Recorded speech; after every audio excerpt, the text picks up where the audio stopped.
ყაზარმულ სისტემაში ვაქცევთ ადამიანებს 12 წლით და ვართმევთ ამ დროის მანძილზე ექსპერიმენტირების და განვითარების შესაძლებლობას. რეალურად ასეთმა სისტემებმა მიგვიყვანა იქამდე, რომ ბევრად მეტი ბავშვი გადარჩა, მაგრამ ყველა იკვებება უარესად. ფული იხარჯება სასამართლოში, მაგრამ ეს არ ნიშნავს, რომ სასამართლოს ახლა დარეგულირება უნდა მოხდეს, რომ ყველამ თავის მოსამართლე იქირაოს და კონკურენციის პარკლებში გავარკვიოთ, რომელი უკეთესი მოსამართლეა. ყველაზე კარგს ვინც იღებს, ისინიც უარესს იღებენ და ყველაზე ცუდს ვინც იღებს, ისინიც უარესს იღებენ. აქ არის, მე მგონი, პრობლემა იმ არგუმენტებში, რაც სანდრო წამოაყენა. სახელმწიფო მენეჯმენტი არაეფექტურია კერძო მენეჯმენტთან შედარებით. შეიძლება ვილაპარაკოთ პროდუქტების ხარისხზე, ან სერვისის ხარისხზე, მაგრამ სოციალური ინსტიტუტის ხარისხზე ვერ ვილაპარაკებთ კონკურენციის ფარგლებში. ამ ღარიბ და ნაკლებად განვითარებულ ქვეყანაშიც კი არალეგალური კერძო სკოლაც კი ჯობნის მაგრამ ეგ მე სახელმწიფოს პრობლემა მგონია და სახელმწიფო ტესტებიც არა, არა, ეს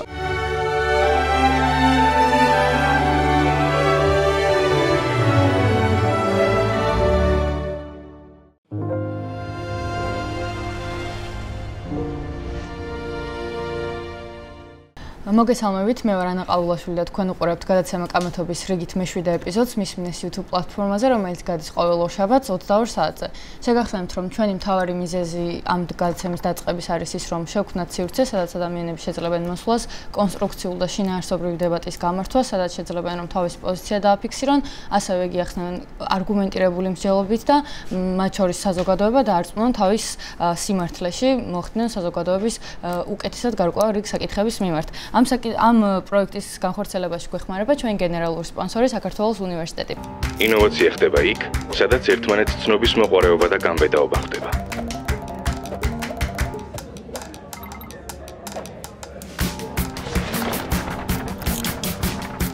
თქვენ შეგიძლიათ დაგვიჭიროთ მხარი, რომ უფრო ხანგრძლივი იყოს ჩვენი ეს პროექტი, იმით რომ უყუროთ ამ ვიდეოს ბოლომდე და ლაიქოთ, გამოყვეთ Facebook-ზე, Instagram-ზე, YouTube-ზე და TikTok-ზე, სადაც ასევე ვქნით შესაბამის კონტენტს. ჩვენი დღევანდელი თემა არის ძალიან მოკლედ შევეხები, იმიტომ რომ ზოგადად რაღაც საზოგადო თემაა და რაღაც ერთი კონკრეტული არ არის.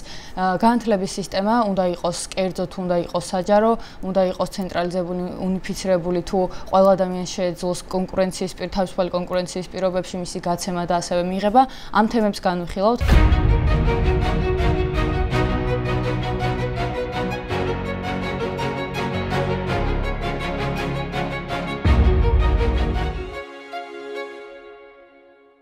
ამ თემების განსახილველად მოვიწვიეთ სტუმრები სანდრო თარხან-მოურავი და სიმონ ჯანაშია. პირველ რიგში ძალიან დიდ მადლობას გადაგიხდით მოგზანებისთვის და დროის გამოყოფისთვის. გთხოვთ რომ გაეცნოთ მაყურებელს, სიკო თქვენგან დავიწყებ, მაყურებელს რომ გაეცნოთ და არგუმენტების გარეშე უბრალოდ თქვენი მოსაზრება ძალიან მოკლედ რომელ მხარეს იჭერთ ამ საკითხთან დაკავშირებით. გამარჯობა, მე ვარ სიკო ჯანაშია, განათლების საკითხების მკვლევარი, მასწავლებელი და ასევე თავისუფლების მოედნის დამფუძნებელი, თანადამფუძნებელი ერთ-ერთი და მე ვთვლი, რომ განათლების სისტემის განკერძოება არ არის კარგი იდეა, მნიშვნელოვანია, რომ საზოგადოებას ჰქონდეს ძლიერი საჯარო განათლების სისტემა. მადლობა, სანდრო თქვენც. მე ვარ სანდრო თარხან-მოურავი, პოლიტიკური მეცნიერი და მონაცემთა მეცნიერი. ესე იგი, მე ვფიქრობ, რომ უკეთესია თავისუფალი კონკურენცია განათლების სისტემაში, ისევე როგორც ნებისმიერ სხვა სფეროში. არ მგონია, რომ განათლების სისტემა რამე თვალსაზრისით გამონაკლისი იყოს. მე ვფიქრობ, რომ კერძო თუ საჯარო ეს არის ამ პრობლემის მხოლოდ ნაწილი, იმიტომ რომ კერძო განათლებასაც სახელმწიფო ხშირ შემთხვევაში ისეთ ჩარჩოებში აქცევს, რომელიც ძალიან აფერხებს და ანელებს განათლების განვითარებას და საკვანძო საკითხი არის არა მხოლოდ ის, ვინ მართავს, ანუ კერძო სექტორი თუ სახელმწიფო მართავს სკოლებს თუ უნივერსიტეტებს, არამედ ასევე რამდენად ვიწრო ჩარჩოებში აქცევს მათ. ხო? მე არ ვიცი დღეს ჩვენ აქცენტი უფრო სკოლებზე გვაქვს თუ ზოგადად განათლების სისტემაზე გვაქვს. თქვენ როგორ დაავიწროვებთ, შევხედავთ დებატს. ძალიან მოკლედ შეგახსენებთ წესებს. პირველ რიგში გვექნება სულ რამდენიმე ბლოკი გვექნება. პირველი ეპიზოდი იქნება 5 წუთიანი თქვენი არგუმენტების გასაცნობი ბლოგი, სადაც თავიდან ბოლომდე თქვენი იქნება ეს 5 წუთი და შეგეძლებათ რომ თუნდაც მაგალითებით არგუმენტებით თქვენი მოსაზრება დააფიქსიროთ. შემდეგ გვექნება 20 წუთიანი საერთო დისკუსია, სადაც დროის რეგლამენტი გარდა 60 წუთის არ იქნება განაწილებული და ორივე შეგეძლებათ რომ თუნდაც კითხვა-პასუხში ან შეკამათების რეჟიმში გადავერთოთ. შემდეგ გვექნება 5 წუთიანი ჯამში 10 წუთიანი კითხვა-პასუხის რეჟიმი წამყვანის მხრიდან და ბოლოს 2 წუთიანი შეჯამება თითოეულ თქვენგანის მხრიდან. თავი წესი როგორც ყოველთვის არის კამათელის გაგორება, რადგან კამათობა ქვია ჩვენს გადაცემას.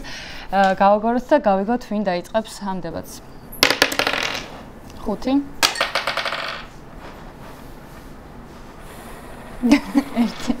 5 და 1 სიკო თქვენ გერგოთ წილად დაწყების ბედნიერება. შემიძლია ჩავრთო დრო და როცა მზად იქნებით დავიწყოთ. კი ბატონო. მე ვთვლი რომ ძლიერი განათლების საჯარო სისტემა არის მნიშვნელოვანი იმისთვის რომ ერთხელ საზოგადოება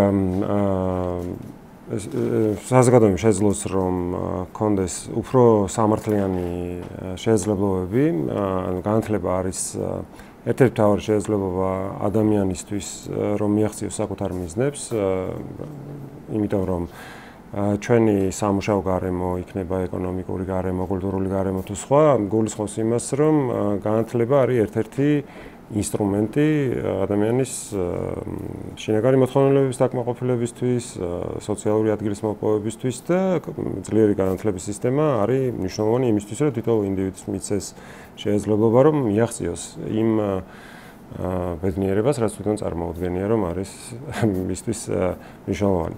მეორე მნიშვნელოვანი არის განათლება იმისთვის, რომ საზოგადოებაში, ანუ საჯარო განათლება მნიშვნელოვანია იმისთვის, რომ საზოგადოებაში ჩამოყალიბდეს გაზიარებული ღირებულებები. ეს გაზიარებული ღირებულებები არის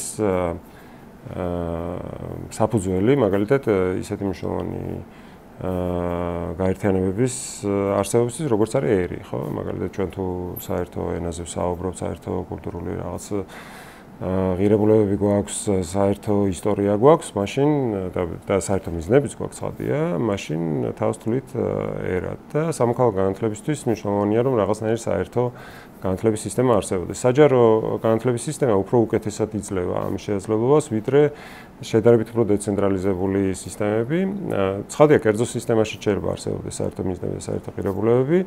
უბრალოდ აქ უნდა დავფიქრდეთ იმაზე, რომ იყოს კერძო მთლიანად განათლების სისტემა, იქნებოდა თუ არა შესაძლებელი საზოგადოებამაც მიაღწიოს თავის მიზნებს და არა მხოლოდ ინდივიდმა, ხო? თავდაპირველად თქვი, რომ ინდივიდი არის უფრო დაცული, როდესაც არსებობს ხელმისაწვდომი საჯარო განათლების სისტემა. მეორე მხრივ მნიშვნელოვანია ასევე საზოგადოების ინტერესებიც იყოს დაკმაყოფილებული, რომ მაგალითად იყოს შესაძლებლობა, რომ აღიზარდოს ისეთი მოქალაქე, რომელსაც მაგალითად ენდომება პოლიტიკურ ცხოვრებაში ჩართვა, ვისაც ენდომება, რომ გაცნობიერებული გადაწყვეტილებები მიიღოს, მაგალითად არჩევნებზე მივიდეს, იქ რაციონალურად მიიღოს გადაწყვეტილებები და სხვა.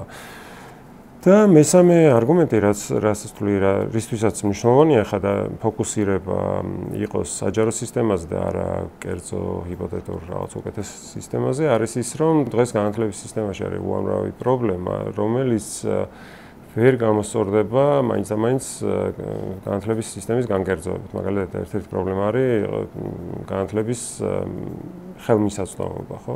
განათლების თითქოს ყველა მოსწავლეს სკოლაში აქვს შესაძლებლობა რომ იაროს სკოლაში, მაგრამ თავისთავად ხარისხი ძალიან განსხვავდება სკოლებს შორის და თუ განვაგერძოებთ ამ განათლების სისტემას, გამოცდილება სხვა ქვეყანაში აჩვენებს იმას, რომ ეს ხარისხიან განათლებაზე ხელმისაწვდომობა ამითი არ უმჯობესდება, პირიქით უფრო მეტად იზრდება ხოლმე განსხვავება სხვა სოციალურ ჯგუფს შორის, თუ რამდენად მიუწვდება ხელი ხარისხიან განათლებას და უფრო მეტად დამოკიდებული ხდება ეს იმაზე თუ რა წარმომავლობა აქვს მოსწავლეს, მაგალითად ვინ არიან მისი მშობლები, სად არის დაბადებული, ამდენი აქვს შემოსავალი, სახლში აქვს თუ არა საკმარისი რესურსები. თავისთავად შესაძლებელია კერძო განათლების სისტემაც იყოს წარმატებული და მიაღწიოს იმ მიზნებს, რაც მე ჩამოთვალე, მაგრამ ეს ანუ გამოცდილება რომ ეს შექმნილიყო, ესე ვთქვათ, ჩაფიქრებულ რაღაცა განათლების სისტემას, რომელსაც დაგეგმავდნენ ესე შეთანხმების საფუძველზე, ასეთი გამოცდილება პრაქტიკულად არ გვაქვს. გვაქვს უბრალოდ გამოცდილება, მაგალითად ნიდერლანდების და ბელგიის მაგალითი გვაქვს, მაგალითად, სადაც მაღალია კერძო სკოლების რიცხვი, მაგრამ ეს არის ისტორიულად ჩამოყალიბებული კერძო განათლების სისტემა, მაგრამ სადაც ასევე სახელმწიფოს აქვს ძალიან მნიშვნელოვანი როლი, ხო? სახელმწიფო არის ერთგვარი მაკონტროლებელი აი ამ კერძო განათლების სისტემების. ასევე არის ცხადია სხვა გამოცდილებებიც, როდესაც სახელმწიფო აფინანსებს, მაგრამ მიწოდება, ასე ვთქვათ, განათლების არის კერძო, მაგრამ თავისთავად კერძო განათლების სისტემა, როგორც ჩვენთან წარმოუდგენიათ, ეს არ არის ის სისტემა, რაზეც მე ვსაუბრობ. ჩვენთან ძირითადად წარმოუდგენიათ ხოლმე, რომ კერძო განათლების სისტემა არის კომერციული განათლების სისტემა, სადაც თავარი მამოძრავებელი ძალა არის ფული და ჩემი აზრით ეს არის დიდი შეცდომა. მადლობა. სანდრო, მოვისმინეთ ერთი მხარის არგუმენტები, ის სიკეთეები, რაც შეიძლება ცენტრალურ განათლების სისტემას ჰქონდეს. თქვენ განვავალთ ეხლა საპირისპიროს, რატომ ჯობია რომ იყოს თავისუფალი კონკურენციის პირობებში არსებული განათლების სისტემა უკეთესი. შეგიძლიათ დაიწყოთ. პირველ რიგში თავისუფალი კონკურენცია არის ის, რაც ავითარებს ყველაზე ეფექტურად ნებისმიერ სფეროს, ეს მაგალითები ძალიან ბევრია ისტორიულად. ესე იგი, როდესაც ვიძახით, რომ სახელმწიფო განათლების პირობებში უფრო თანაბარ განათლებას მიიღებენ ადამიანები, იგივე იძახიან მაგალითად სახელმწიფო მართვა თუ ექნება კვების სექტორს, უფრო თანაბარად იკვებებიან ყველა მოქალაქეები. მაგრამ ყველა იკვებება უარესად. ანუ განსხვავება შეიძლება საუკეთესოებსა, უხეშად რო ვთქვა და ყველაზე ცუდებს შორის იყოს სახელმწიფო სისტემის შემთხვევაში მართლა ნაკლები, როგორც სიმონი აღნიშნავს, მაგრამ ყველაზე კარგს ვინც იღებს, ისინიც უარესს იღებენ და ყველაზე ცუდს ვინც იღებს, ისინიც უარესს იღებენ. და ეს არ არის მხოლოდ თეორიული და ლოგიკური დასკვნა, ამაზე არსებობს კვლევები, მათ შორის ისეთი ქვეყნების მეცნიერების მიერ, სადაც ძალიან ძლიერი ცენტრალიზებული განათლება არსებობს, ისინი აღიარებენ, აი ჯეიმს თული და მისი კოლეგები, მაგალითად, რომლებიც 2000-იან და 2010-იან წლებში იკვლევდნენ ამ საკითხს ღარიბ ქვეყნებში, მოსახლეობის ყველაზე ღარიბ სეგმენტებში დამტკიცებულია, რომ კერძო სკოლები სისტემატიურად იძლევა უკეთეს შედეგს 20-25 percentile point-ით, ანუ 20-25%-ით უკეთეს შედეგებს სხვადასხვა ფუნდამენტური საგნის ტესტებში, ვიდრე იმავე უბნების, იმავე სოციალური ფენის საჯარო განათლების შემთხვევაში. ხო, ეს მაგალითები არის ინდოეთიდან, ნიგერიიდან, კენიიდან და ასე შემდეგ, ჩვენზე კიდევ უფრო ღარიბი ქვეყნებიდან. თანაც ეს განათლება, კიდევ ორი მნიშვნელოვანი ნიუანსი, არის არა მხოლოდ უკეთესი, არამედ უფრო იაფიჯდება თითო მოსწავლის განათლება ასეთი, ასე ვთქვათ, უღარიბესი ფენების კერძო სკოლებში. დაახლოებით 2-ჯერ, 4-ჯერ. ესე იგი, ეს რაც ასევე ძალიან მნიშვნელოვანია და იქნება ჩვენი დებატის ერთ-ერთი მთავარი თემა ალბათ, დამტკიცებულია, რომ არალიცენზირებული კერძო სკოლებიც, ანუ ისეთი კერძო სკოლებიც, რომელსაც სახელმწიფო არ აღიარებს, ასე ვთქვათ, ღირსად რო იყოს სკოლა, ასევე დებს უკეთეს შედეგებს, ვიდრე საჯარო სკოლები. შესაბამისად, რამდენიმე პრობლემაა, ხო, განათლების ცენტრალიზებული სისტემის. ერთი ის, რომ ზოგადად სახელმწიფო მენეჯმენტი არაეფექტურია კერძო მენეჯმენტთან შედარებით, ამას ბევრი ეკონომიკური მიზეზი აქვს, არ აქვს სტიმული სახელმწიფო სექტორს, რომ ოპტიმიზაციისთვის, გაუმჯობესებისთვის იბრძოდეს მუდმივად და ვთქვათ კონკურენციის ჯობნიდეს სხვებს. და რაც უფრო მონოპოლიზებულია სახელმწიფოს მიერ განათლება, მით უფრო ნაკლები სტიმული აქვს გაუმჯობესების, მაგრამ ამის გარდა სხვა მიზეზებიცაა.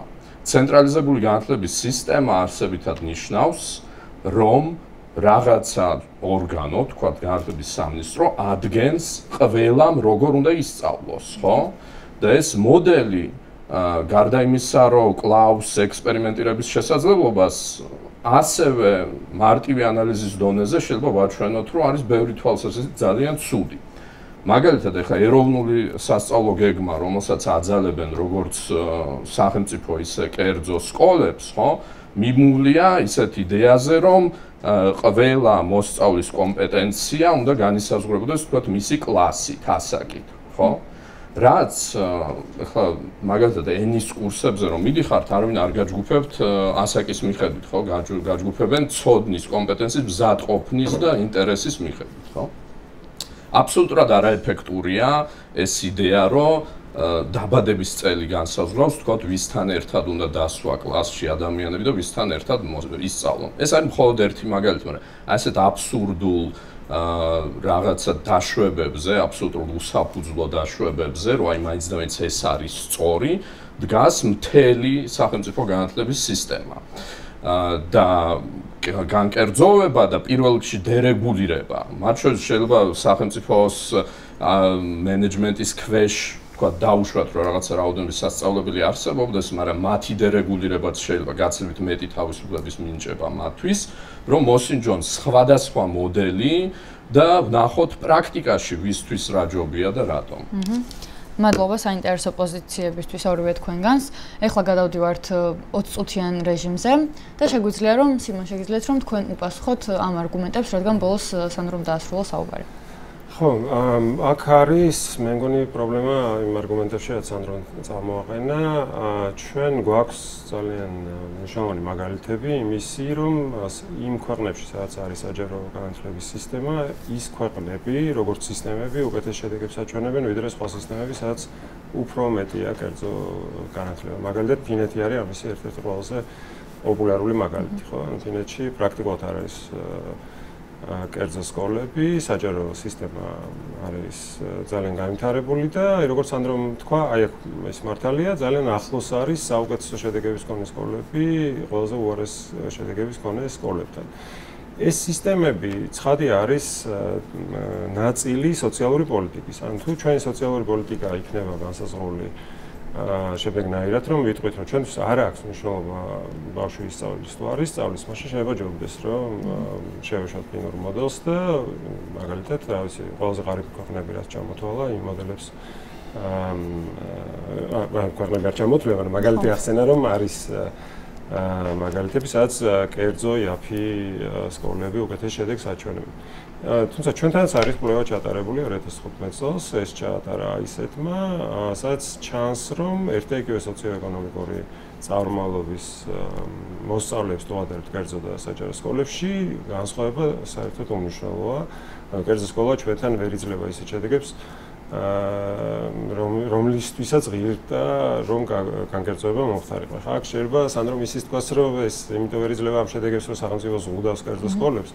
მაგრამ რეალურად ჩვენ გვაქვს ასევე უამრავი კვლევები საერთაშორისო მასშტაბით, რომელიც აჩვენებს, რომ კერძო სკოლებს სრული თავისუფლება როცა ეძლევათ, მაგალითად როცა არალიცენზირებულები არიან, როგორც ახსენა ასევე სანდრომ და ჩვენთანაც არსებობს ასეთი სკოლები, რომლებიც არ არიან ლიცენზირებულები, რეალურად იგივეს აკეთებენ, რაც აკეთებენ მაგალითად საჯარო სისტემებში ყოფი სკოლები, იმიტომ რომ თავისთავად სკოლის გაგება არ არის დადგენილი სახელმწიფოს მიერ, არამედ არის საზოგადოების წარმოდგენაში არსებული მოდელი. სკოლა მაგალითად ჩვენთან საერთარანაირი რეგულაცია არ არსებობდა, რომ მაგალითად ზარი უნდა ყოფილიყო სკოლაში, მაგრამ ზარის გარეშე სკოლა ვერ წარმოედგინა საზოგადოებას და ძალიან ნერვიულობდნენ, როცა ზარს არ ეკავდნენ და კერძო სკოლებშიც ჰქონდათ ამის თავისუფლება, მაგრამ მაინც რეკავდნენ, ხო? ეს არის უბრალოდ ძალიან კარგად შესწავლილი ფენომენი სოციოლოგიაში, როდესაც სოციალური ინსტიტუტები ლეგიტიმაციას ეძებენ საკუთარი არსებობისთვის და ამისთვის იყენებენ უკვე არსებულ მოდელებს და არ ცდილობენ რომ იყვნენ ინოვაციურები ან რაღაც განსაკუთრებით განსხვავებულები. ერთი შეცდომა მე მგონი კიდე რასაც ხშირად უშვებენ ხოლმე არის ის რომ კონკურენცია მიაჩნიათ მთავარ მამოძრავებელ ძალად სოციალური ინსტიტუტების განვითარებისთვის. ეს სულაც არ არის ასე, სოციალური შეიძლება ვილაპარაკოთ პროდუქტების ხარისხზე, ან სერვისის ხარისხზე, მაგრამ სოციალური ინსტიტუტის ხარისხზე ვერ ვილაპარაკებთ კონკურენციის ფარგლებში, იმიტომ რომ ეხლა მაგალითად სოციალური ინსტიტუტი არის ოჯახი, შეიძლება ეხლა ვთქვათ, რომ ოჯახებს შორის კონკურენცია გააძლიერებს ოჯახებს, ან უფრო ხარისხიან ოჯახებს რაღაცა მიგვაღებინებს, ხო? მე მგონია რომ აბსურდული იქნება ასეთი მსჯელობა, სოციალური ინსტიტუტზე მსჯელობა და რაღაცა ბიზნესის პროდუქცია და ბიზნესის ფარგლებში წარმოშობილ სერვისზე მსჯელობა სხვა უნდა იყოს და განათლება არ არის არც პროდუქტი და არც სერვისი, განათლება არის სოციალური სიკეთე და საზოგადოებრივი სიკეთე, ისეთივე სიკეთე და განსხვავება აი მაგალითად ამ საჯარო სიკეთეს და პროდუქტ შორის არის ის, რომ პროდუქტი თუ ამოწურვადია საჯარო სიკეთე არა. თუ მაგალითად ერთ შემთხვევაში ერთი ადამიანი თუ მოიხმარს ამ პროდუქტს მეორესთვის ის შეიძლება აღარ იყოს ხელმისაწვდომი განათლებაში, ესე არ არის. მე მოიხმარ თუ თქვენ მოიხმართ, ორივესთვის სასარგებლოა ეს.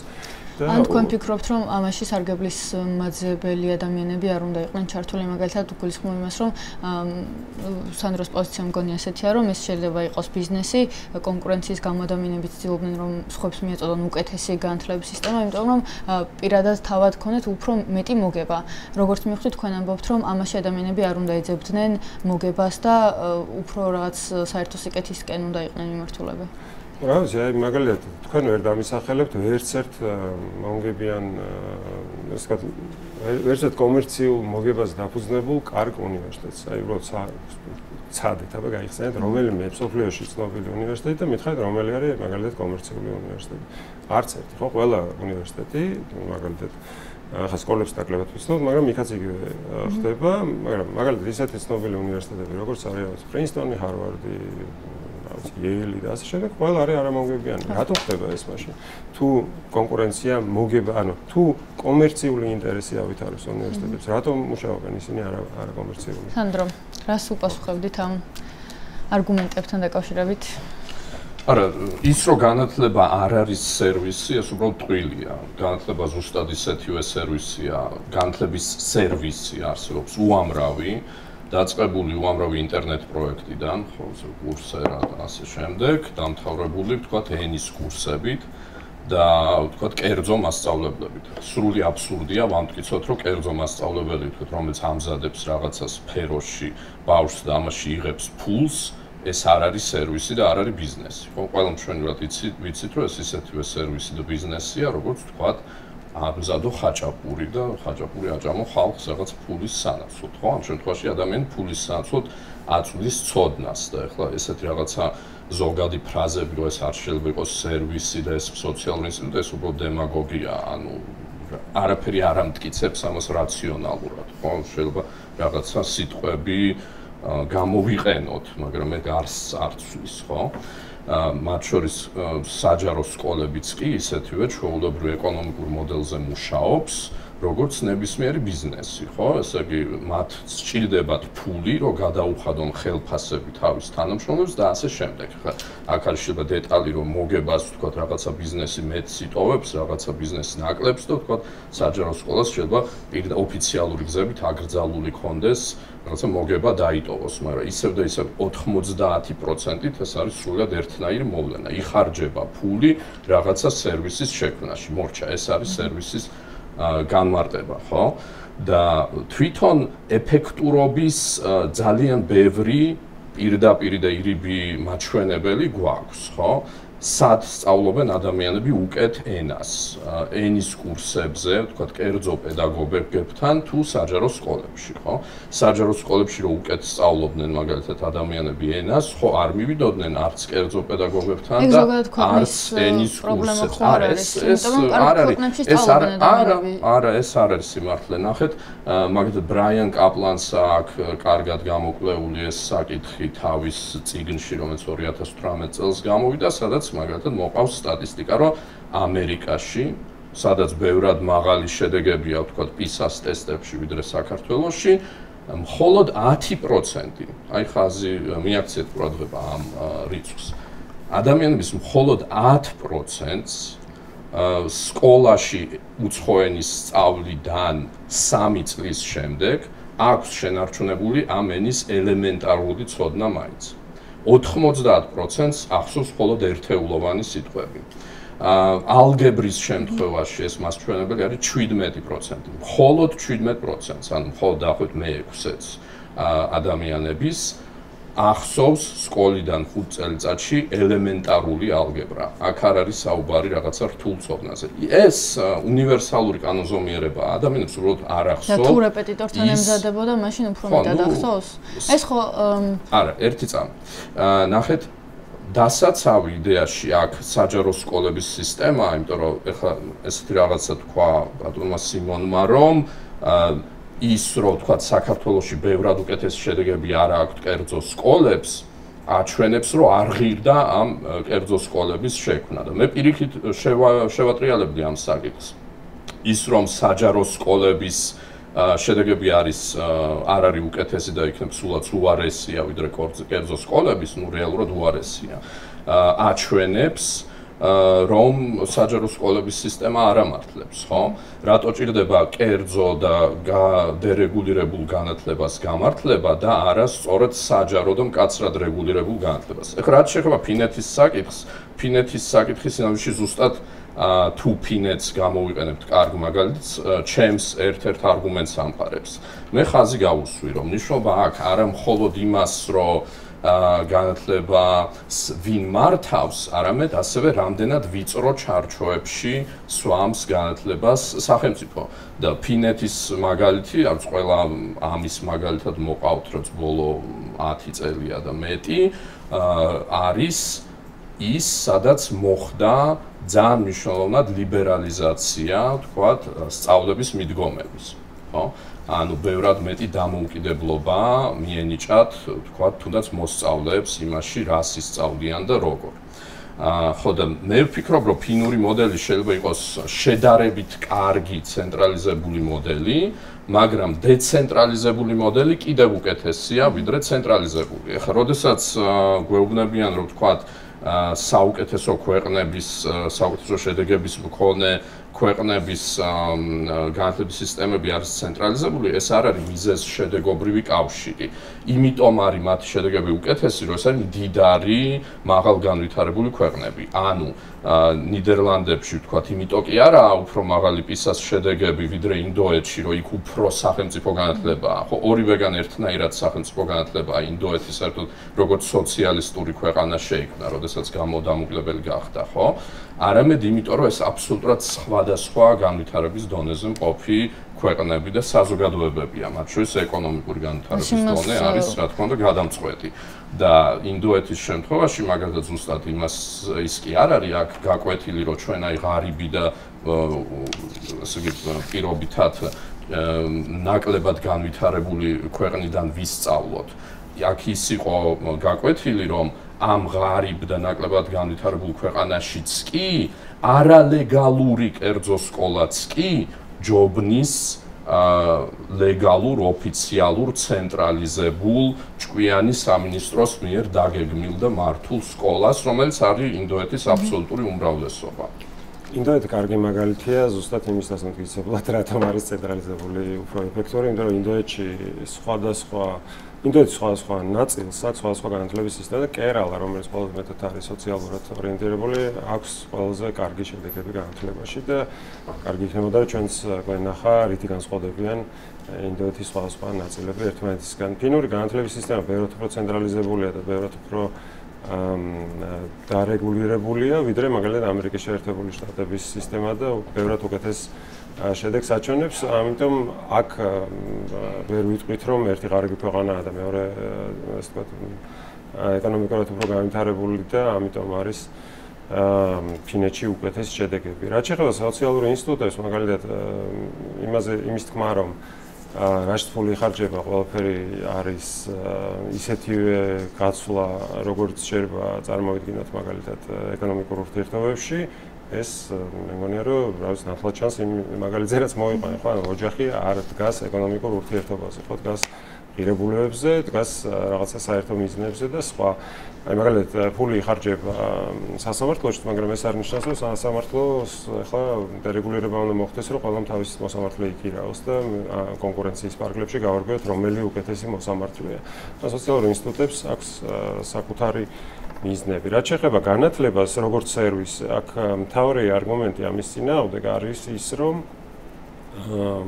თუ ჩვეულებრივ სერვისში ბიზნესში შენ ქმნი სერვისს, აი მაგალითად სასტუმროს მე პატრონი ქმნის რაღაც სერვისს და შენ სხვა ყიდულობს ამ სერვისს. განათლება არის სინამდვილეში ის, რასაც ერთობლივად ქმნიან მომხმარებელი, როგორც იტყვიან ეკონომიკური ხედვის მომხრეები და მიმწოდებელი. ანუ ბავშვი არის განათლების შემქმნელი, თანაშემქმნელი, ისევე როგორც არის მასწავლებელი.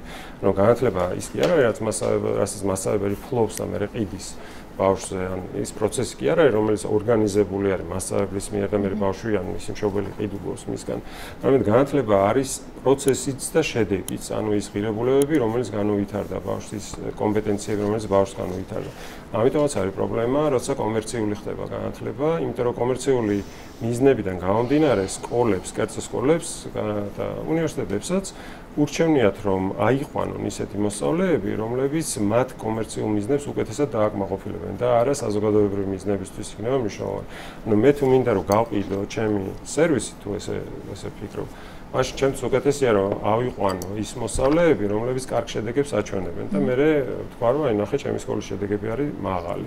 აქედან გამომდინარე შეიძლება სრულიად უგულაყოფილი იყოს ისეთი მოსწავლეები, რომლებიც მაგალითად არიან უმცირესობების წარმომადგენლები, მაგალითად მათი მშობლიური ენა არ არის ის ენა, რომელზეც სწავლობენ, ან აქვთ შეზღუდვები, ფიზიკური შეზღუდვები და ამას ვხედავთ ჩვენ კერძო განათლების სისტემაში, მაგალითად შეზღუდული შესაძლებლობის მქონე პირები ბევრად უფრო იშვიათად მონაწილეობენ კერძო სკოლების, არიან ჩართულები კერძო სკოლებში და ასე უნივერსიტეტებში არის პრობლემა სკოლებში განსაკუთრებით, ვიდრე საჯარო სისტემაში, იმიტომ რომ საჯარო სისტემა ეფუძნება იმ იდეას, რომ განათლება არის ყველას უფლება. შენ თუ ეს უფლება ჩამოგართვეს და თუ არ დაკმაყოფილდა ეს უფლება, მაშინ შენ შეიძლება ვერ მიაღწიო სხვა იმ მიზნებს, რაზეც საზოგადოება შეთანხმდა. ახლა იმის დახატვა, რომ განათლებაში, საჯარო განათლების სისტემაში სახელმწიფო წვეთს, ვინ რა უნდა აკეთოს, ესეც არის ძალიან ვიწრო ხედვა.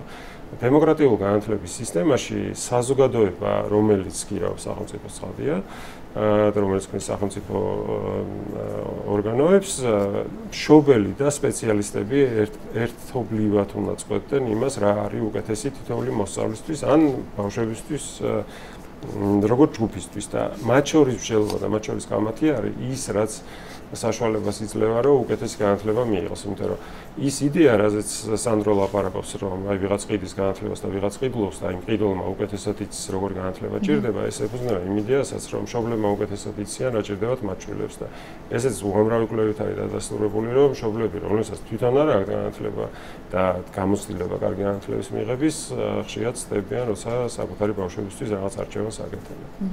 პირველ რიგში ინდოეთზე რახან სხვა შტატს, სხვა სისტემა აქვს, საუბარი რომ ეს არ არის ცენტრალიზებული, ეს აბსურდია, იმიტომ რომ ინდოეთის თითო შტატი არის რუსეთის ხელა დაახლოებით მოსახლეობით. ანუ ეს არის ბევრი რამდენიმე ცენტრალიზებული სისტემა, თქვათ ერთ სახელმწიფოში. რაც შეეხება ფინეთს, მე არ მithქვამს, რომ ფინური განათლება არის კერძო, მე ვთქვი, რომ შესაძლებელია სახელმწიფო განათლებებს შორის ზოგი სისტემა იყოს უფრო თავისუფალი და ფინეთი არის ზუსტად ამის მაგალითი, რომ გავიმეორებ ჩემს კონკრეტულ არგუმენტს, ბავშვებს მათ შორის აქვთ მეტი თავისუფლება იმაში, როგორ და როდის ისწავლონ სხვა უფრო კონსერვატიულ სახელმწიფო სისტემებთან შედარებით და შეიძლება ამითი არის ნაწილობრივ მისი შედეგები. განპირობებული, თუმცა მე იმასაც ვიტყვი, რომ ვინ თქვა საერთოდ, რომ PISA-ს ტესტების შედეგები არის განათლების უნივერსალური და ერთადერთი მნიშვნელოვანი საზომი. მე მაგალითად ამას არ ვეთანხმები. განათლების მიზანი, როგორც ესეთი, შეიძლება იყოს, თქვათ, ადამიანის თვითრეალიზება, ბედნიერება და ასე შემდეგ, ხო? რაც ბევრად უფრო ფართო ცნებებია, ვიდრე PISA-ს ტესტების შედეგები, ხო? რომლებიც შეიძლება ადამიანების 99%-ისთვის საერთოდ არარელევანტური იყოს დარჩენილი ცხოვრების მანძილზე.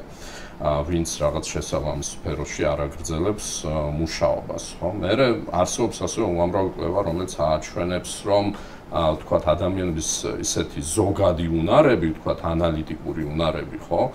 ნაკლებად არის დამოკიდებული, თქვათ იმაზე, რომელ სკოლაში შეხვალ, ხო? ეგ არის ბევრი სხვა გარემო და გენეტიკური და ასე შემდეგ ფაქტორით განპირობებული. ამიტომ ის, რომ თქვათ ინდოეთს და ნიდერლანდებს ისევ და ისევ სხვადასხვა შედეგები აქვთ PISA-ს ტესტებში, არანაირად არ ნიშნავს, რომ ეს შედეგებში განსხვავება არის მთლიანად განათლების სისტემით განპირობებული. ბევრი სხვა სერიოზული პრობლემაც აქვს სახელმწიფო განათლების სისტემას და აქ თქვათ სიმონმა ილაპარაკა ბავშვების ფაქტორზე, ну თუ ბავშვებზე ვსაუბრობ, მაშინ მხოლოდ სკოლაზე ვსაუბრობთ, ხო? იმიტომ რომ როგორც კი აღარა ადამიანი ბავშვი, ეს არგუმენტები აღარ არის აქტუალური, თქვათ უნივერსიტეტებს მაშინ და შევეშვა ამ ლოგიკით, ხო? უნივერსიტეტში ბავშვები დადიან. უნივერსიტეტებში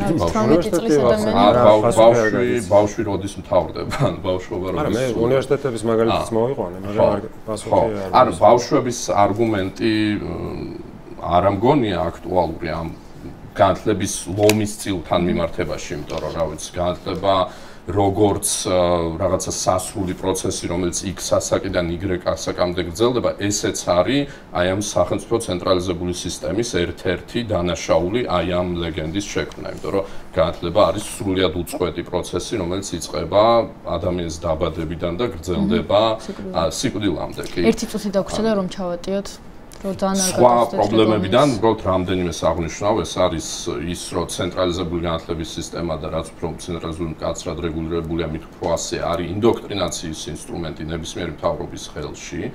ასევე რომ ჩვენ თუ ვამბობთ რომ მთავრობამ ჩვენზე უკეთ იცის როგორი განათლება მივიღოთ, ეს ნიშნავს რომ ნებისმიერ მიმდინარე მთავრობას, აქტუალურ მთავრობას ვენდობით ამ საკითხში. მე საერთოდ არ მიმაჩნია რომ თქვა ჩვენმა სამინისტრომ დღეს ან თუნდაც 10 წლის წინ ჩემზე უკეთ იცის, თქვა როგორი განათლება არის სწორი და არასწორი და რა საგნებია აუცილებელი და არააუცილებელი და პრინციპები რაზეც დგას არის არასწორი. რა თუნდაც საგნების სია არის აბსურდული და რეალობისგან მოწყვეტილი, რაც სახელმწიფოს მიაჩნია აუცილებლად. მადლობა საინტერესო მოსაზრებებისთვის.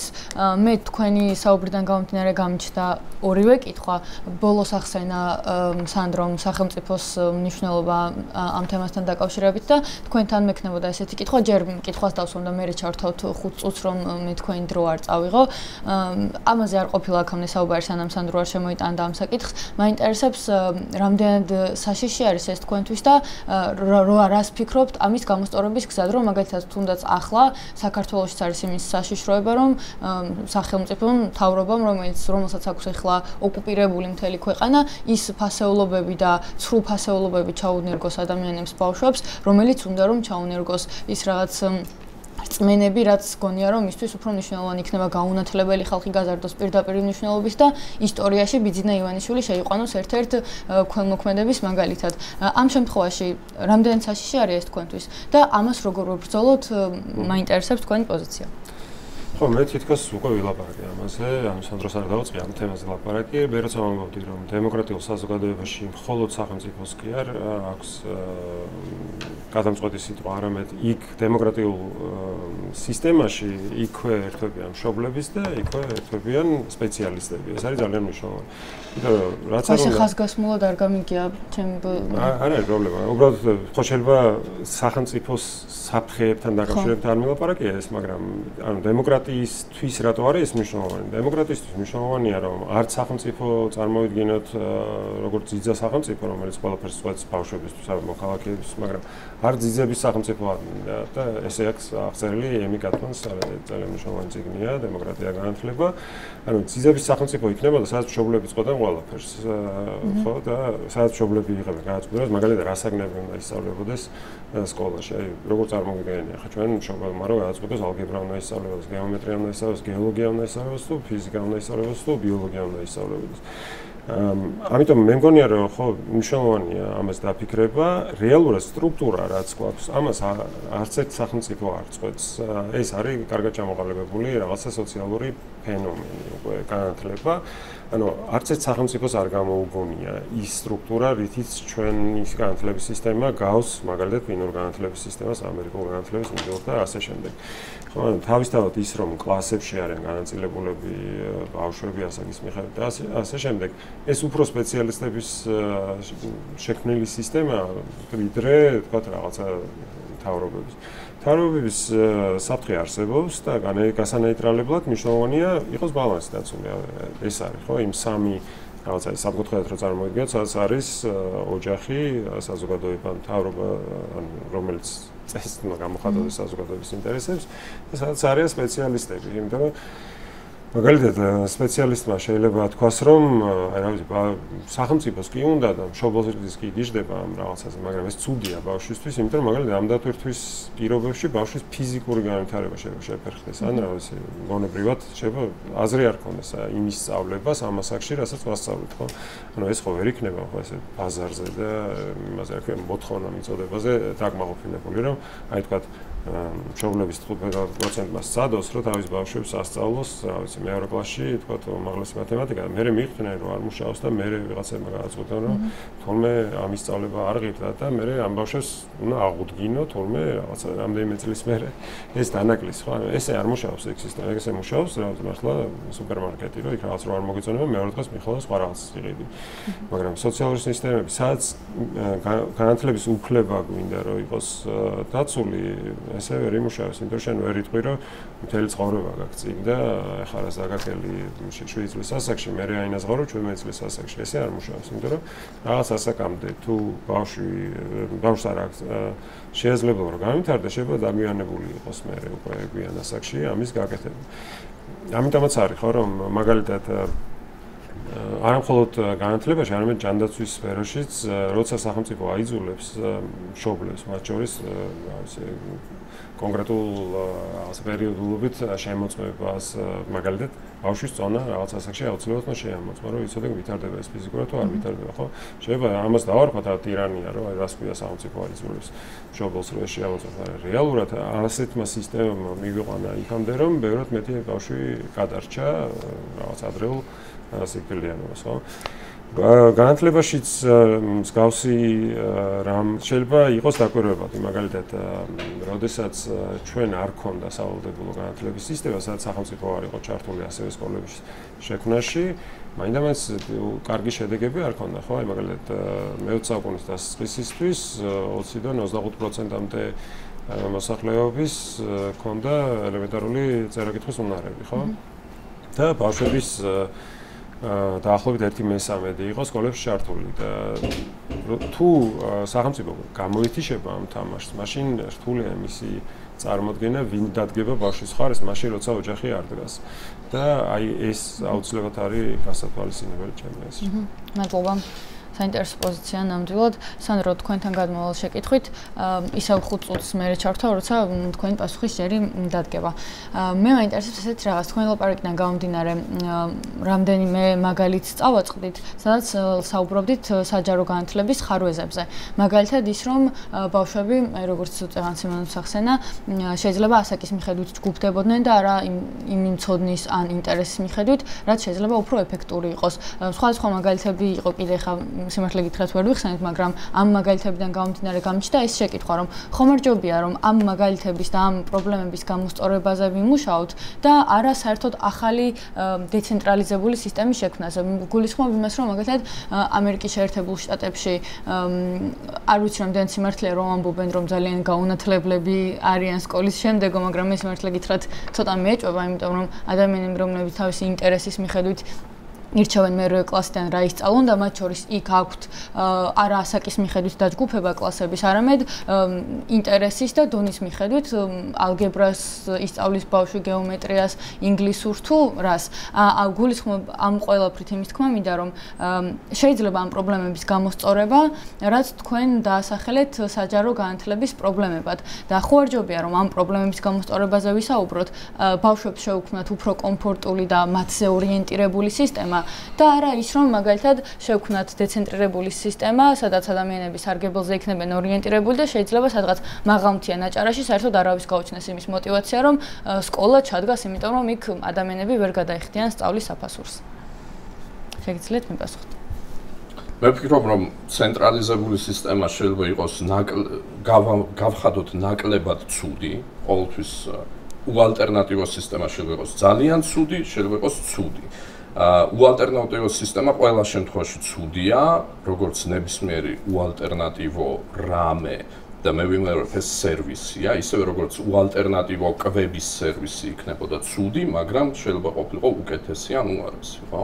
სასადილოები უარესიც არსებობს და უკეთესიც, რომელს დავაკანონებთ, ასე ვთქვათ, გააჩნია, ხო? მაგრამ კონკურენცია, თავისუფალი კონკურენცია და თავისუფალი არჩევანი განათლების სერვისების არის გაცილებით უკეთესი.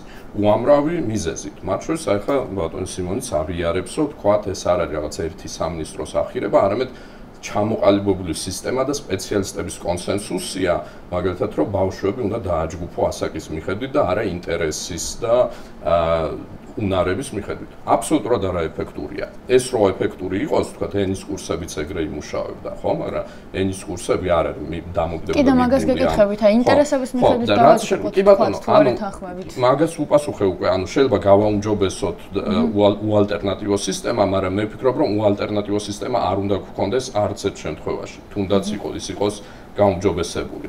რაც შეეხება დაზღვევას, ახლა, ისედაც მე მოვიყვანე უამრავი ფაქტი, რომელიც აჩვენებს, რომ ძალიან ცოტა ცოდნა რჩებათ ბოდიში ადამიანებს სკოლიდან. ყველა ქვეყანაში ეგრეა, მაგრამ დავუშვათ, რომ ასე იგი არ ვაღიარებთ ტექნოლოგიურ პროგრესს, არ ვაღიარებთ დღევანდელ რეალობას, სადაც ყველას მობილური უჭირავს და ასე შემდეგ და მაინც ვართ იმ აბსურდულ ილუზიაში, ვთქვათ, რომ სკოლის გარეშე, რაღაც ცენტრალიზებული სახელმწიფო სკოლის გარეშე, ვთქვათ, ხალხი წერა-კითხვას ვერ ისწავლის. მე ამის არ მჯერა, მაგრამ თუ ეგეთი შიშები გვაქვს, არაფერი არ გვიშლის, რომ დრო და დრო ჩავუტაროთ წერა-კითხვის და ანგარიშის უნარების ტესტები ადამიანებს და კი ბატონო, თუ აღმოჩნდება, რომ თავისუფალ სისტემაში ამ წერა-კითხვას და ესე იგი ანგარიშს ვიღაცები ვერ სწავლობენ, მერე მიაწოდოს სახელმწიფომ, თქვათ, ერთწლიანი სავალდებულო კურსები კონკრეტულად ამ წერა-კითხვის და ესე იგი ანგარიშის.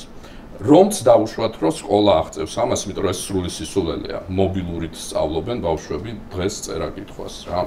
და ესე იგი ალგებრას ხო ვერ ისწავლიან. კი ბატონო, ვერც სკოლა რამდენი პროცენტი, რამდენმა პროცენტმა იცის თქვენი აზრით, ვინც სახელმწიფო სკოლა დაასრულა ალგებრა ნორმალურად. დარწმუნებული ვარ ძალიან ცოტა, მაგრამ მე სახელმწიფო პროგრამა მგონია და სახელმწიფო ტესტებიც. არა, ეს არის ცენტრალიზებული განათლების სისტემის პრობლემა მხოლოდ ის კი არ არის, რომ თქვა ცოტა ადამიანს სწავლობს ალგებრას, ხო? პრობლემა ის არის, რომ ის გეუბნებათ, რომ აი ეს უნდა იცოდნენ ადამიანებმა, ეს არის განათლება. რაც არის სისულელე. განათლება არის ის, რაც ადამიანს სჭირდება, ხო? თქვა ადამიანებისთვის, ვინც ცხოვრობდა ნადირობის ცოდნა იყო განათლება, ხო? დღევანდელ სამყაროში განათლება არის ციფრული უნარები, განათლება არის საკომუნიკაციო უნარები, ფინანსური, ბიზნესის უნარები, კანონების ცოდნა და ასე შემდეგ. სულ სხვა რაღაცეები, ვიდრე ის, რაც სახელმწიფოს და სპეციალისტებს მიაჩნიათ აუცილებლად, ხო? ეს სპეციალისტები ვინ არიან? ეს არის რაღაცა მიზერული ჯგუფი ადამიანების, რომელსაც გონია, რომ რაც მათ ჭირდებათ, ის ჭირდებათ ყველას, მაგრამ სინამდვილეში ადამიანების უმრავლესობას აბსოლუტურად სხვა რაღაცეები სჭირდება და ამიტომაც ვერ სწავლობენ და ვერ იმახსოვრებენ, იმიტომ რომ ერთი არ აინტერესებთ და ორი არ სჭირდებათ. მაგრამ მე ვიმეორებ, რომ თუ შევთანხმდებით, რომ მაგალითად წერა-კითხვა და ანგარიში არის ესეთი ფუნდამენტური უნარები, კი ბატონო, ამის უზრუნველყოფა შეიძლება ისეთი გზებით, რომ თავისუფალი კონკურენცია განათლებაში არ დავახრჩოთ და არ შევუშალოთ ადამიანებს, მათ შორის თქვენ, ესე იგი, ახსენეთ მაღალმთიანი სოფლები, ხო? თუ ჩვენ დავივიწყებთ იმ მითს, რომ მაინც სკოლაა საჭირო განათლებისთვის, ერთი ტიპის სკოლა, ხო? უამრავი სხვადასხვა განათლების სერვისი შეიძლება მიიღონ ამ ადამიანმა, ონლაინ, ოფლაინ და ასე შემდეგ. უამრავი სხვა მოდელი შეიძლება შეიქმნას. და საბოლოო ჯამში, ხო, პრინციპული გავიმეორებ არის, რომ ჩვენ მეტი თავისუფლება მივანიჭოთ ადამიანებს იმაში, როგორ, რა გზით და რა განათლებას მიიღებენ და რატომ და პრაქტიკა გვაჩვენებს რა მოდელები მუშაობს, ვისთვის მუშაობს და შემდეგ ეს არ იქნება იდეალური, მაგრამ 12 წელს ვართმევთ ახლა ყველა ადამიანს საშინელ სისტემაში, ყაზარმულ სისტემაში ვაქცევთ ადამიანებს 12 წლით და ვართმევთ ამ დროის მანძილზე ექსპერიმენტირების და განვითარების შესაძლებლობას და გენიოსების უმრავლესობა მე-20 საუკუნემდე, ხო, პრაქტიკულად გაუნათლებელი იყო ბატონის სიმონის სტანდარტით, ხო, ახლა 3 თვე ქონდა სასკოლო განათლება თომას ედისონს, 2 წელი ქონდა ბენჯამინ ფრანკლინს, 3-4 წელი ქონდა მარკ ტვენს და ნუ ეთყობა ეს ადამიანები იყვნენ გაუნათლებელი იდიოტები და ჭკვიანია იყო ჰიტლერი და მუსოლინი, რომელსაც ქონდათ 10-12 წელი, 10-12 არა, ერთი წამი. ეხლაც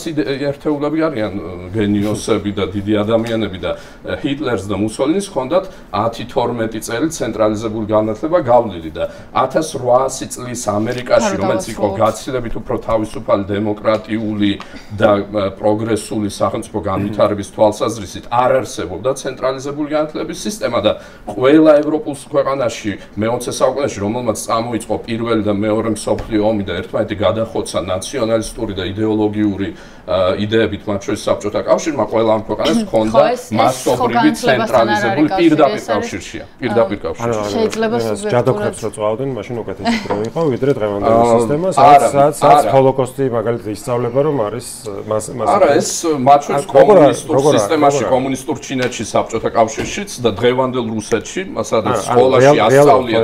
დღევანდელ რუსეთშიც არა რეალურად ეს არ მითქვა. სალემში უკეთესი თქვენი მტკიცების ტვირთია, თქვენი მტკიცების ტვირთია, რომ უკეთესი საზოგადოება მიიღება, როცა 12 წლით ყველას ჩაკეტავ კლასში და ფაქტი არის ის, ჩემთვის პირადად, რომ 19 საუკუნის ამერიკა, სადაც არ კეტავდნენ ადამიანებს კლასში არც 12 წლით და არც 8 წლით. ჯადოქრებს წვავდნენ. არა, სალემს 19 საუკუნის არ იცით ისტორია. 19 საუკუნის ამერიკაში არ მაგრამ არა უშავს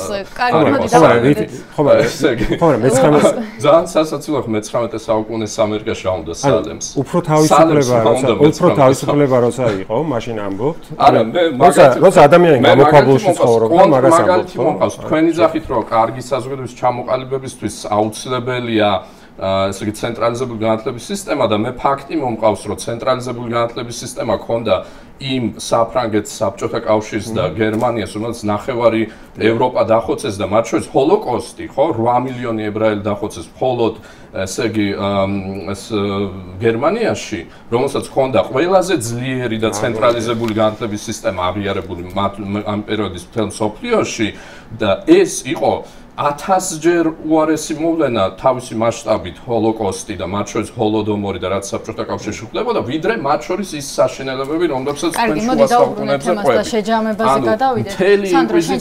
მთელი ინკვიზიციის მსხვერპლი არ იყო იმის მე-1000-ედიც კი, რაც მხოლოდ ჰოლოკოსტის. დავასრულოთ და შეჯამებაზე გადავიდეთ. 2 წუთიანი დრო გვექნება შეჯამებისთვის და შეგიძლიათ რომ თქვენი ბოლო მოსაზრებები და მთლიანად თამაშის დასკვნა ამ 2 წუთში, 2 წუთი თქვი ხო, 2 წუთში მოვაქცევთ.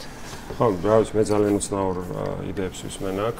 სანდრო იცნობს ხალხს, რომელიც მობილურით სწავლობს წერა-კითხვას, რაც ჩვენ ესეთი მასობრივი განათლების ახალი ფორმები არ გვინახავს, ანუ ჩვენ გვინახავს ხალხი, რომელიც მობილურებს იყენებს, მაგრამ არ იცის წერა-კითხვა.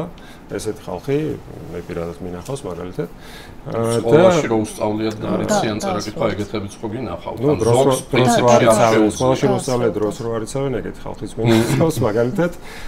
და ისეთ ხალხი, რომელიც თulis რომ გამოქვაბულში ადამიანი ბევრად უფრო თავისუფალი იყო და ეს ბევრად უკეთესი საზოგადოება იყო, იმიტომ რომ მაშინ არანაირი სახელმწიფო საერთოდ არ არსებობდა და არაფერი არ ზღუდავდა ამ ხალხს. ან ჩვენ ვიცით ის რომ სხვა სოციალური ინსტიტუტების დახმარებით, მათ შორის განათლების სისტემის დახმარებით, დღეს გვაქვს გაცილებით ნაკლები პრობლემა დემოკრატიის თვალსაზრისით, ვიდრე ქონდა სანამ ეს სისტემები არსებობდნენ, ნაკლებია ჯანდაცვის პრობლემები, ნაკლებია კრიმინალი, ნაკლებია, რა ვიცი, უფრო რაციონალური ადამიანი არ იღებს გადაწყვეტილებებს მხოლოდ იმის საფუძველზე, რას ეუბნებიან და ასევე ვიცით ის, რომ თუ არ იქნება საერთო ღირებულებები, რასაც ინდოქტრინაციას შეიძლება ეძახდეს ვიღაც, მაშინ შეუძლებელი გახდება ერის არსებობა, ხო? ქართველი ერი ვერ იარსებებდა წერა-კითხვის გამავრცელებელი საზოგადოების ძალისხმევის შედეგად, ხო? ახლა გასაგებია შეიძლება ვთქვათ, რომ წერა-კითხვის გამავრცელებელი საზოგადოების სკოლების სწორედ არის კარგი მაგალითი იმისი, რომ შეიძლება არსებობდეს სკოლა, რომელიც არის სახელმწიფოს მიღმა, მაგრამ ეს იყო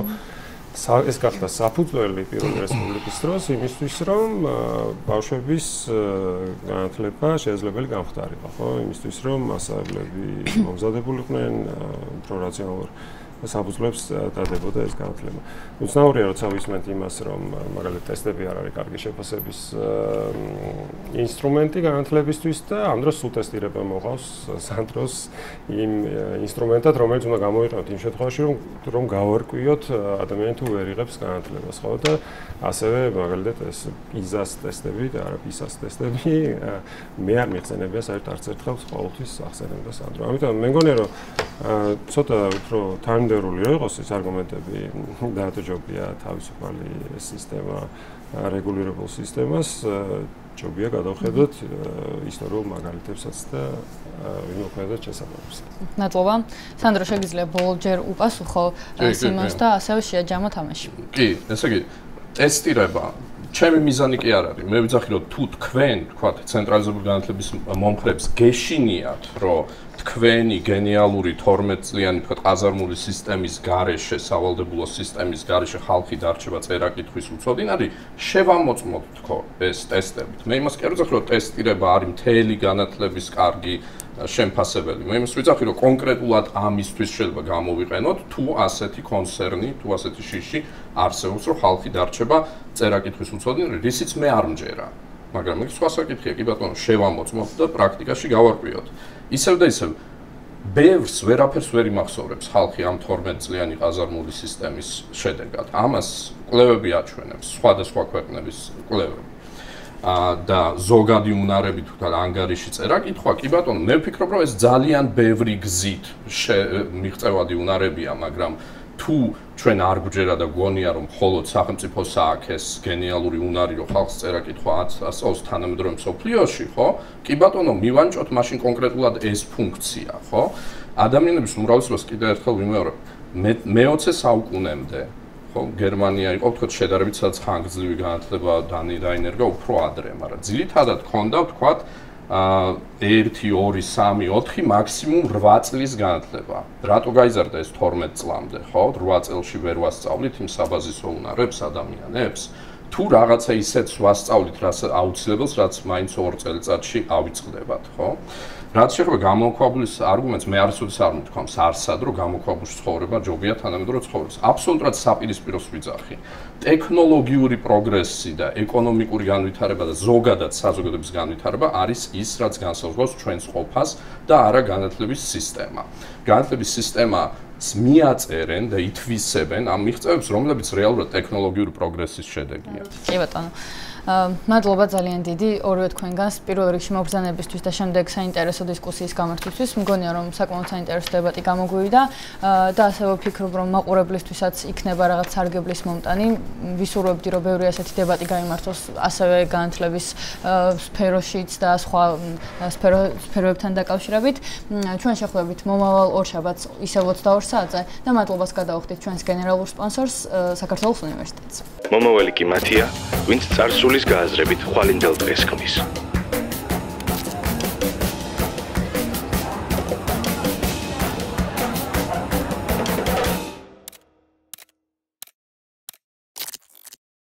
Thank you.